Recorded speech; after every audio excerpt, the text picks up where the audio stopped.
Vaginitis.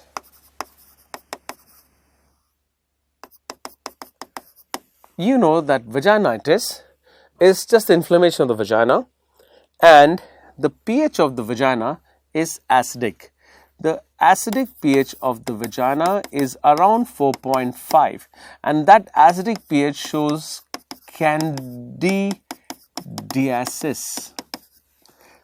Let me tell you that there are some infections which happen in the alkaline pH, and those are the bacterial vaginosis and the trichomoniasis.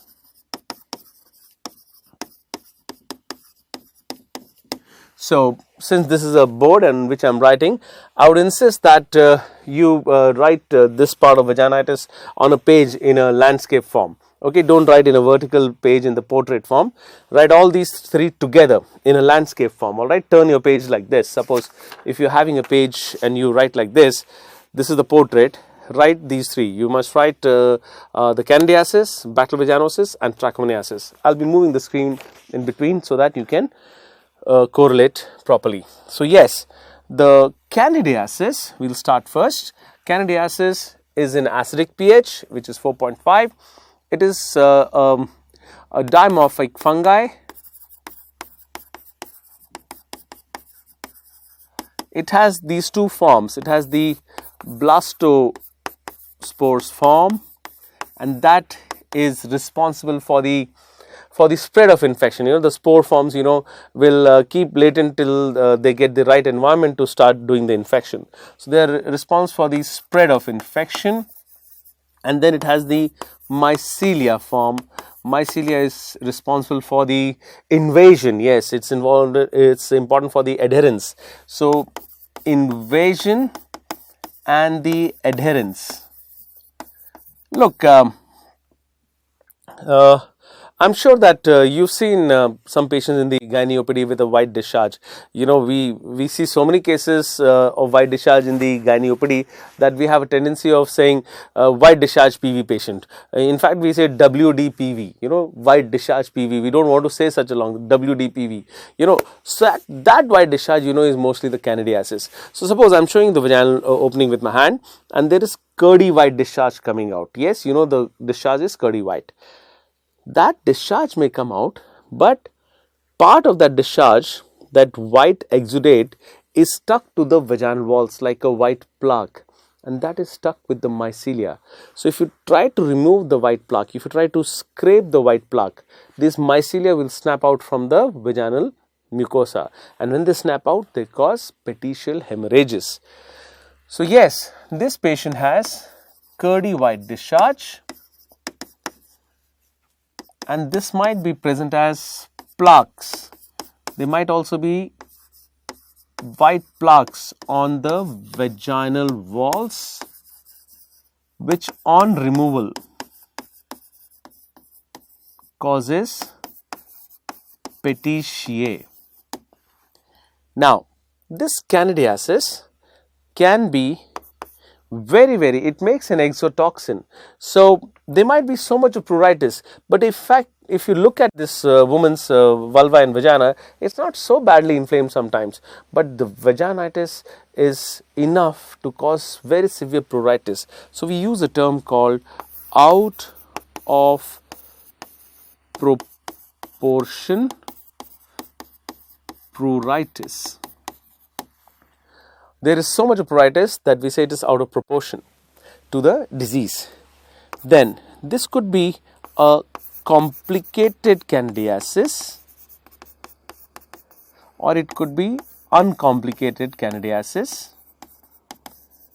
when it is seen in normal women. Seen in normal women, and it is good prognosis,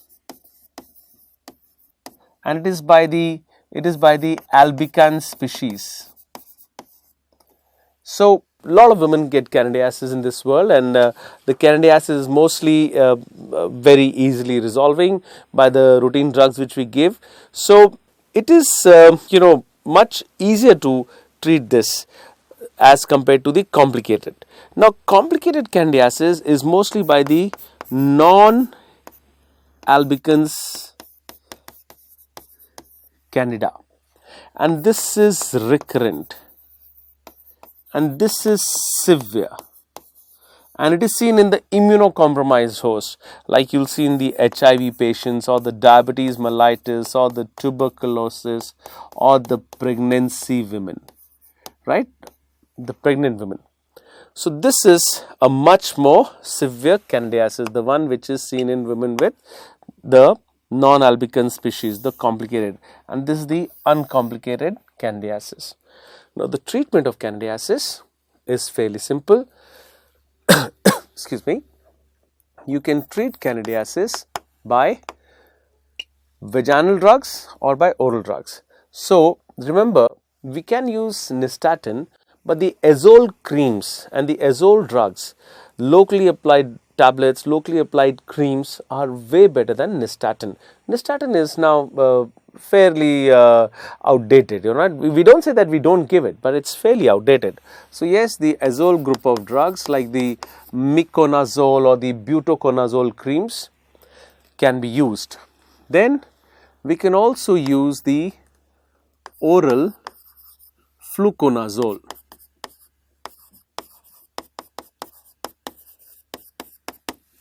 So treatment is by the azole group of drugs locally, or even oral fluconazole we can give. Now let's see the other vaginitis. Let's see bacterial vaginosis and trichomoniasis together.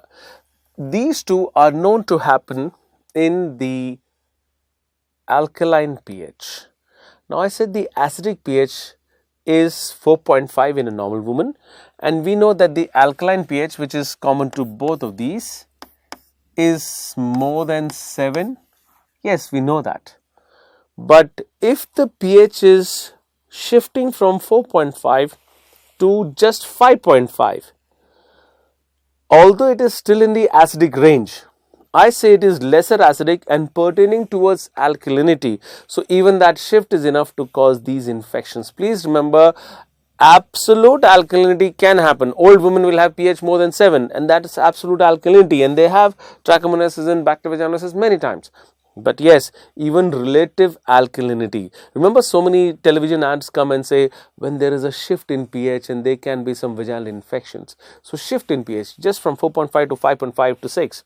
Although it is still in the acidic range, but it is shifting from the alkalinity to relative, it is shifting from the acidity to relative alkalinity, although it is not absolute alkalinity. So yes, more than 7 is going to cause alkaline pH, and it is going to cause these two infections, but also 5.5, 6, etc. can cause.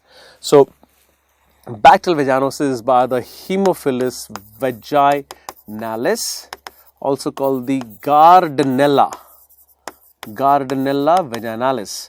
Now bacterial vaginosis has a creamy discharge, and it has this whiff test.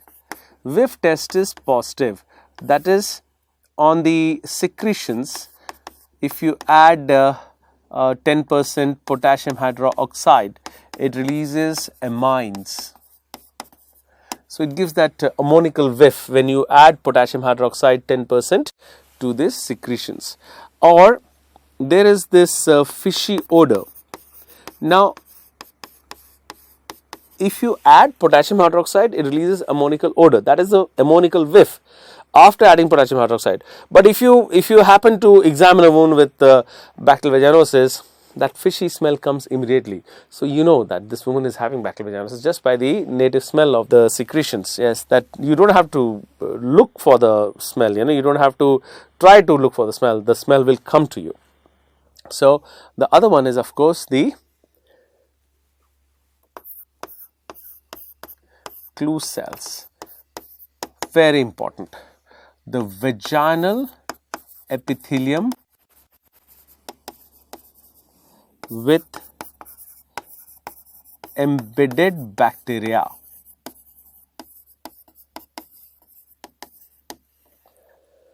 So, if you see the vaginal epithelium, you know the cells are these polygonal cells, and you'll see one nucleus here.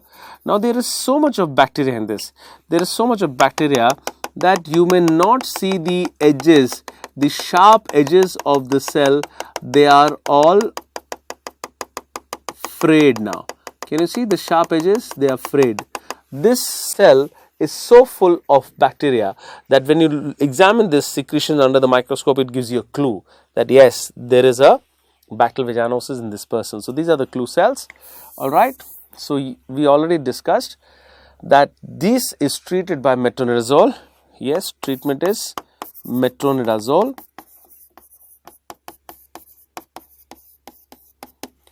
But they will ask you that these criteria, how many are required?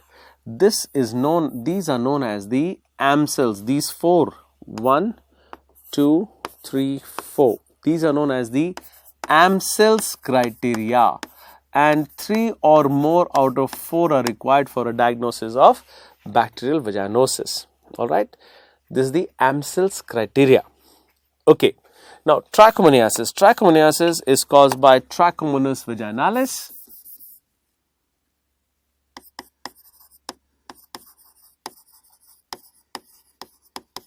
And it is a flagellate protozoan. It's a flagellate protozoan. So, when there is a flagellum, it will cause whiplashing movements, it will cause motility. So, when there is motility, there is a motile organism. That's why it causes severe irritation. Such severe irritation and severe pruritus. So, the problem is this vagina will become very red and very inflamed. Colpitis macularis.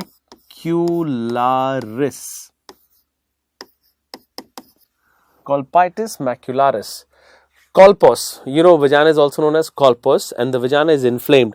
So, we say inflamed vagina with red macules. So, colpitis macularis, and which you already know is known as the strawberry vagina.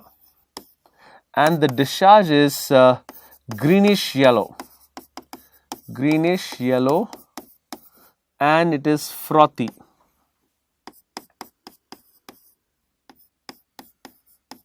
Greenish yellow frothy discharge, and again the treatment is metronidazole.